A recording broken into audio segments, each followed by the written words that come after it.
Good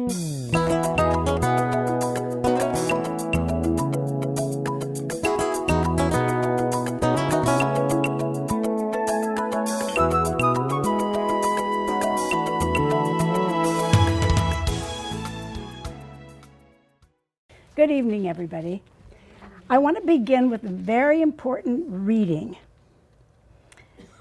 If you can start the day without caffeine, if you can get going without pep pills, if you can always be cheerful, ignoring aches and pains, if you can resist complaining and boring people with your troubles, if you can eat the same food every day and be grateful for it, if you can understand when your loved ones are too busy to give you any time, if you can take criticism and blame without resentment, if you can resist treating a rich friend better than a poor friend, if you can conquer tension without medical help, if you can relax without liquor, if you can sleep without the aid of drugs, then you're probably the family dog.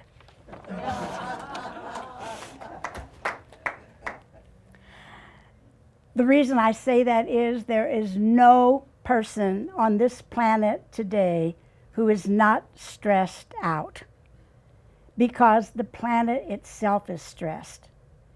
Now, today I'm talking about prayer and the light of Christ, but I have to give you a little scientific background before we get into that, because it will make more sense to you when we do that. The magnetic core of the planet has lost 40% of its pull. In fact, the North and South Pole are slowly moving. In February of 2019, they discovered that the North Pole was heading towards Siberia, and the South Pole was just off the coast of Antarctica and was headed toward Australia. Now, with the North and South Pole moving, eventually they're going to flip. The North is going to be the South, and the South will be the North. It's not going to happen real soon. The last time it happened was 780,000 years ago. So just take a breather. You probably won't be around when this works. But because the magnetic core of the planet is changing, the planet itself is moving. It's vibrating. It's a very subtle vibration. And this movement of the planet affects every single person on the planet. But it affects us individually, you know. Some of the side effects of this movement that's taking place are people get headaches and their joints hurt, and some of them are dizzy and they fall easily or have vertigo. There's no symptom that's connected with this. It's very individual. But one of the things you'll notice is that maybe your joints will hurt for a couple of days, and then by the time you get a doctor appointment, it's over. So don't worry about it. It's just the planet. It's the planet moving, and you're on the planet, and it's shifting everything around. Because it's a very, very slow process. It's not going away. So one of the things we might as well do is learn to get used to it and to go with the flow. Back in the 1920s, we were introduced to quantum physics. Now, prior to that, most of us were trained with Newtonian physics. Newtonian physics says that there's energy and there's matter, but quantum physics says everything is energy. We're energy, plants are energy, animals are energy, the very planet itself is energy. And this energy is not just contained in our body. This energy, the field extends way out to our fingertips. Here's a picture from the HeartMath Institute, and they're showing you how this energy is around every one of us, and it can be extended, like I say, way out to the end of your fingertips and much beyond that. You can send it miles and miles and miles. But there's no one without this energy field. Another thing about this energy is it's in constant motion. It's always moving. If it's moving very, very fast, the frequency is very high and very fast, it's more powerful than if it's moving very, very slow. So let me give you an example. A rock has energy. A rock is energy. It's in motion, but the frequency is very slow. Water is a higher frequency than the rock. And if water runs over the rock long enough, the water is going to change the rock, but the rock will not change the water. The sun is a higher frequency than the water. And if the sun shines on the water long enough, the sun will evaporate the water, but the water doesn't affect the sun. So that's very important to understand that, because in quantum physics today, we have discovered that thought and light are the two highest frequencies, and that's important. We also know that energy is either a wave or it's a particle. The problem is we don't know what it is when it's not being observed. If you look in a microscope at the atomic and subatomic levels and you expect to see a wave, you'll see a wave. If I look in it and I expect to see a particle, I'll see a particle. Because energy changes according to who's watching it. Whatever you're thinking changes the energy. When you realize that, you realize that your thoughts are energy. Your thoughts are energy. They're very high energy. And every thought you think is creating the experiences in your life. There's some thoughts I've had, I don't want those experiences, but it's important to understand that, because nothing can ever change in your life until you change your mind about it. You have to change your perspective about it. So one day I was meditating on the Gospel of St. John, the last Gospel. For those of you who were around before Vatican Council, it was called the Last Gospel, and it was the same every Mass. You'll recognize it. It goes like this. In the beginning was the Word was with God, and the Word was God. And then John goes on to say that this Word became flesh and dwelt among us and became the light of the world. Well, I had read that many times, and I'm sure you'd read it many times and heard it many, many times. But that morning when I was reading it, I heard it from the perspective of quantum physics. And I said, oh my gosh, John is calling Jesus the thought and the light. And thought and light are the highest energies on the face of the earth. So basically, what John was saying is that Jesus is the highest energy on the planet. We've also found out in quantum physics that if we just think about light, we change this auric field around us. Just thinking of it. So if you're happy and you're healthy and you're feeling good about yourself and feeling good about your day, then your field, your energy field around you is light and bright, and it has a very high frequency.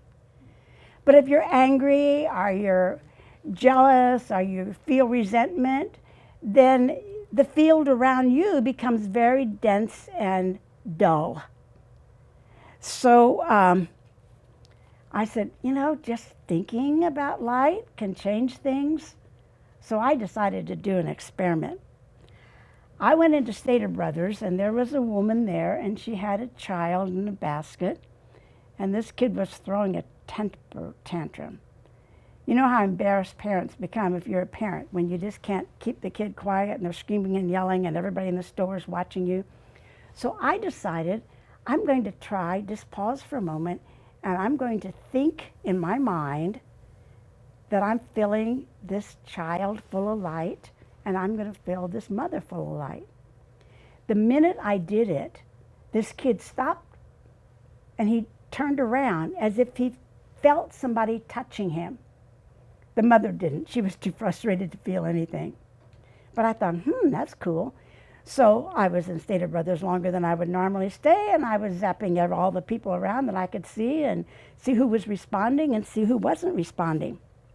They have a camera. It's called Kirlian photography. And you can take the camera and you can see, this is a picture of him bringing the light of Christ into the top of his head, going down to his heart and extending out. So the Kirlian photography will take a picture of your energy because it has color, it has sound, and it has a different frequency. And the colors change. Actually, the colors are the colors of the rainbow. That's why we see a rainbow, because we see the different frequencies.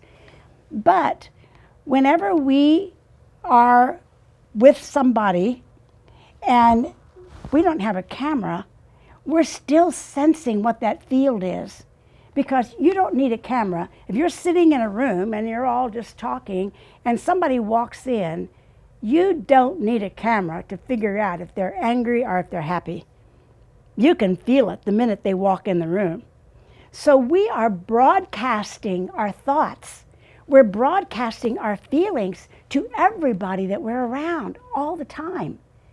I've gone in groups where everybody's sitting around and they're just like, you think they just buried someone.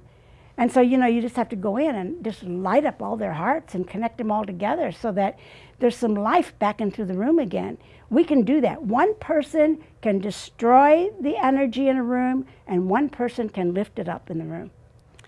So I found out that if I set this light, and this is another picture for the HeartMath, just mentally in my mind, sending light from one person to another person, that if people are sensitive to it, they can actually feel that light. Especially children can feel that light. Now, I was raised in a very Catholic family, very, very Catholic family, and I was taught all the usual prayers, the Our Father, the Hail Mary, the Glory Be, the Memorare. We said the Rosary, we did all of that. And then I went and I got a degree in theology. And, never was I taught, while I was growing up, I went to Catholic schools, I was never taught to pray using the light of Christ. And then when I go into theology, that's not on the curriculum either. No one talks about praying with the light of Christ. So I wasn't sure it was really acceptable. Is this a good Catholic way to pray? Is this okay? No one's given me permission to do this. So I figured I had to do some research to get my own permission to figure out if this was okay for me to do it. Well, you know what I found out? In Scripture, light is mentioned 272 times. In our liturgies, we receive a candle, a light, when we're baptized. Holy Saturday, we have a whole ceremony around Lumen Christi, the Paschal candle. At funerals, they light the Paschal candle again to remind us of the light that we received at baptism. On Pentecost, we talk about the apostles.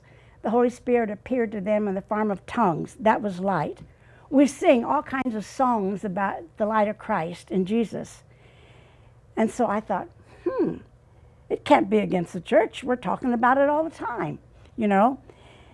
But up until that moment that I had that experience, looking at Scripture from the quantum view, looking at it from quantum physics, I always thought light was a very beautiful symbol that we used. But now I understood it was more than a symbol. It was a powerful presence. Very, very powerful. The HeartMath Institute in Boulder, California was founded about 30 years ago. And one of their goals was to study the frequency of energy and see how it affects people, plants, animals, and the planet itself. So they discovered that we have 2 brains. Now, they're talking about the electromagnetic energy that is extending from our body. And so as you can see on this picture, the large circle is the electromagnetic energy coming from your heart brain. And the small circle right here, the white circle, is the electromagnetic energy coming from your head brain. So our heart brains are 5,000 times more effective than our head brains. And I'd been using my head all my life and not even thinking about my heart. And I thought, oh my gosh, I'm using my inferior brain. If I would use my heart brain, things would go better. They also found out at the HeartMath Institute that if you would use your head brain and your heart brain at the same time, they called it coherence. And that using both brains at the same time, you had elevated energy. You just had a lot of energy and you just felt really alive and vibrant. And you've all had that experience. Like, have you been doing something that you really love to do? And then all of a sudden you think, oh my gosh, what happened to the time? I'm an hour late. I should have been someplace else. The reason you ran over time and the reason you didn't realize how fast the time went is because your head and your heart were working together. It's called coherence. And coherence gives you more energy. It also makes you healthier and it makes you happier. So, but when your head is going one way and your heart is going the other way, you have incoherence. And that depletes your energy. So let me give you an example. What if one of you came up to me and said, Joni, could you help me do this? And I'd say, oh, sure, I'd love to. Anything I can do for you, I would love to do it. And then while I'm telling you this and I'm smiling and telling you I would just love to help you, I'm thinking, doesn't she know how busy I am? Why doesn't she ask somebody else? You know, I have so much to do, I'll never get it done. And so in my head, I'm thinking one thing, but I'm saying something else. That's incoherence. That's when the head and the heart are not working together. Jesus kind of talked about that. He said, let your yes be yes and your no be no. And so we need to speak honestly when we're talking about things. Most of us in our educational system, we've been taught how to use our heads. We've been taught how to analyze, and so the more we use our head, the more we incorporate the left hemisphere of our brain, the more critical, the more judgmental we become. But Jesus never looked at life that way. Jesus looked at everyone from his heart energy. And when he saw people from their heart energy, he saw their perfection. He saw their goodness. If you can hold a thought for 1 minute and 8 seconds without wavering, and we change our mind every 4 to 6 seconds, so that's not easy to do. But if you can hold that thought for 1 minute and 8 seconds, you can change a wave to a particle or a particle to a wave. And so what the quantum physicists are saying today is they believe that Jesus looked at another person for 1 minute and 8 seconds and saw them in their perfection. He saw their goodness. He didn't focus on what was wrong with them. He focused on their goodness, that they were one with him as he was one with the Father. And if that person could accept it, they had a miracle. He never said, you know, when he cured anybody, that you are cured because of I'm the Son of God or because it's my great technique. He always said it was your faith that healed you. So when the Institute began to teach people how to connect their heart lights, they discovered that just in communicating with another person, if you connect your heart light, you'll find that your relationship is much better. Because our hearts have never forgotten that we're connected.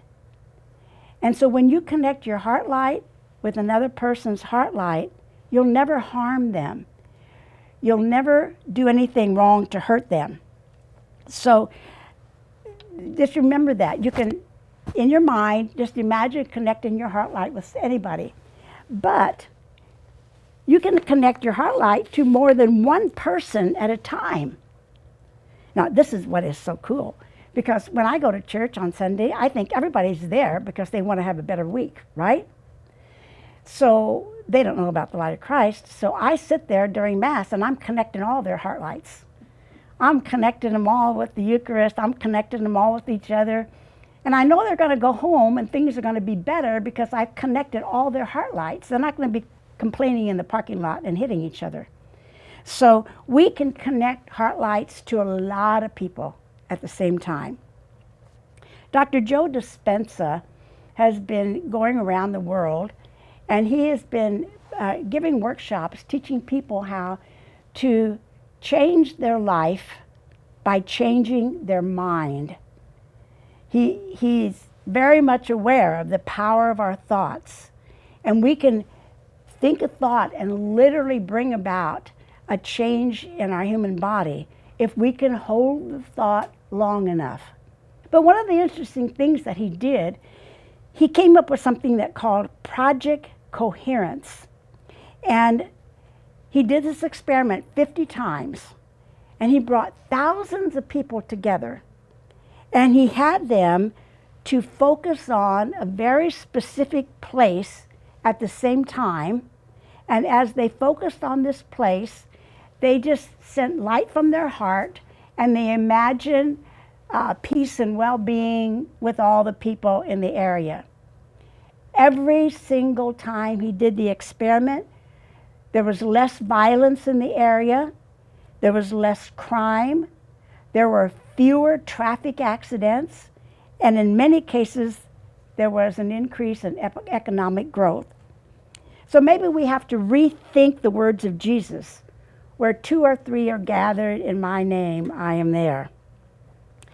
I, for years, have had a prayer group that meets on Monday night, and people would come in and they would want us to pray for their friends or loved ones or someone that was sick. So we would pray for them every Monday night. So I decided that I was going to try to teach them how to send the light of Christ. Instead of praying for someone's heart and someone's kidney and someone's liver, we were going to just ignore what was wrong with the person and just fill this person mentally with this light of Christ.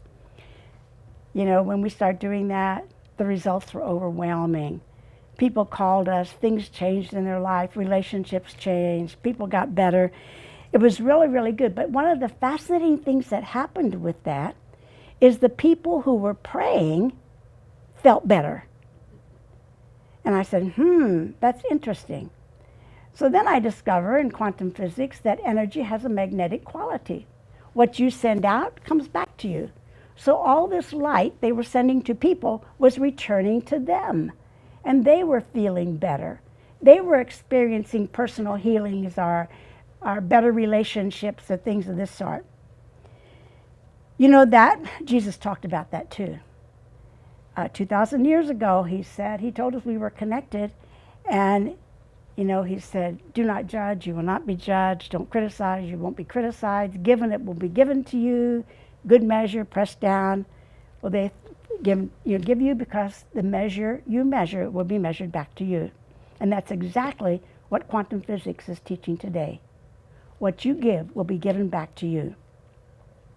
So, Jesus also reminded us in Matthew, Mark, and Luke that we should not put our light under a bushel basket. We should put it on a lampstand so everyone could see it. That we are supposed to let our light shine before others. There's a lot of darkness in the world today. And people are angry, they're resentful, they're taking sides, they're doing all kinds of stuff. And it doesn't matter. You're not going to change anybody. You're not going to have a good argument. You're not going to have the right words to change anybody. But you don't have to be helpless. We can change what's going on in the world if whenever we see this violence, whenever we see this darkness, whenever we see what's happening, then basically we can send the light of Christ. And the light of Christ will take over. So learning how to pray using the light of Christ is not complicated. You don't have to attend a workshop. You don't have to have any special techniques. All you need to do is make the intention to send love and to send light. You send love, you send light, that's all there is to it. Jesus does the rest. all you have to do is, number one, have the intention. Have the intention that you want to send love, you want to help this person, you want to send light. That's crucial. Number two, you do not want to focus on their illness. You don't want to focus on what's wrong, because remember, thought creates. So if I'm going to pray for somebody who is, let's say they've had a stroke or they have a heart problem, I'm not going to, in my mind, see them as paralyzed and see them in bed. I'm going to see them up, walking around, trimming trees, doing all kinds of things like this, because my thoughts are going to, it's called cognitive dissonance. I send the light, I send out the thought, the universe or God comes up and matches the thought. So the thing is, number one, you make the intention to send love. Number two, you send light, and you hold a picture of them in your mind, of them being happy, healthy, and doing what they want to do. So remember, each time you choose to send light, each time you choose to pray in this manner, you will also benefit from it. So I say, why not give it a try, you know? Trust me, your life will get better. I started out by saying the planet is vibrating at different rates every day. You can check it on your phone. It's called the Schumann resonance. And one day, the planet may be vibrating at 14 cycles per second, and the next day it could be 54 cycles per second. So we have within us this fluctuation of the energy going on all the time. So we have an intention of having a good day, but everything is going wrong, and we drop everything, and all this stuff is happening. What happens is that if you don't change your energy to match the energy of the planet, you're in a tug of war. The planet is vibrating at one level, and you're vibrating at another level. So I find that whenever I'm out of sorts, whenever things aren't working, I do this very simple technique. I go outside and take off my shoes and sit down and put my feet on the grass, allow the light to come through my head, go down my spine, down my legs into the ground, and just take about 5 or 6 deep breaths, and I'm lined up, and now the planet and I are working together. So we have you can go on to the HeartMath Institute online, and you can see more pictures, you can understand more about the frequencies, more about the light that's going on. I think Teilhard de Chardin said that when science, psychology, and religion come together, we will have a better idea of who Jesus was in our life. Thank you.